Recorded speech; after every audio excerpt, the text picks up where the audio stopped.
मुक़द्दस मत्ती रसूल की मारिफत लिखी गई इंजील इसका 27वां बाब इसकी 51वीं आयत में बयान किया गया है कि मक़दिस का पर्दा ऊपर से नीचे तक फटकर 2 टुकड़े हो गया।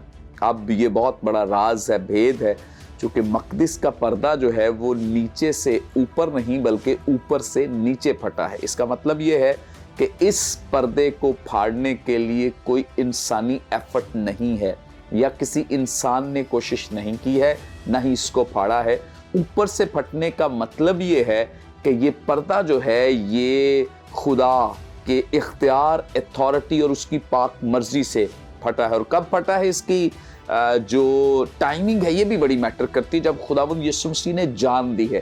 तो इसका मतलब ये है कि ये जो पर्दा जो पाक मकान, पाक तरीन मकान को जुदा करता है, यानी खुदा की हुजूरी, उसकी प्रेजेंस के सामने लगाया गया है, अब ये पर्दा ऊपर से नीचे तक उस वक्त फटा है जब खुदावंद यीशु मसीह ने अपनी जान दी है। इसका मतलब बड़ा क्लियर है, ये पर्दा सेपरेशन को जाहिर करता है और दूरी को जाहिर करता है या दीवार को जाहिर करता है। लेकिन जैसे ही खुदावंद यीशु मसीह ने अपनी जान दी है तो अब वो सेपरेशन और वो अलहदगी और वो दूरी जो है उसको ख़त्म कर दिया गया है। और खुदावंद यीशु मसीह के जान देने की बदौलत अब मैं और आप, वो तमाम ईमानदार जो मसीह पर ईमान रखते हैं, सब खुदा बाप के तख्त के पास दलेरी से जा सकते हैं। इस पर्दे के ताल्लुक से बहुत सारी जो हमारे पास रिसर्च मौजूद है, जोसेफस मौरिख के ताल्लुक से बयान किया जाता है कि उनके मुताबिक ये 4 इंच मोटा था। एक और मैं रिसर्च पढ़ रहा था कि ये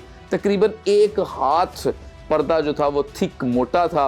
और कहा जाता है कि अगर घोड़े या बैल जो हैं वो जोर लगाएं तो भी ये पर्दा जो है वो उनसे फट नहीं सकता। लेकिन इसका फटना जो है इस बात की दलील है कि ये खुदावंद यीशु मसीह के इख्तियार, अथॉरिटी और जान देने की बदौलत फटा है, ताकि जो जान देने का मकसद है वो पूरा हो सके कि बनी नौ इंसान की रसाई जो है वो फिर से खुदा बाप तक हो सके। Praise God.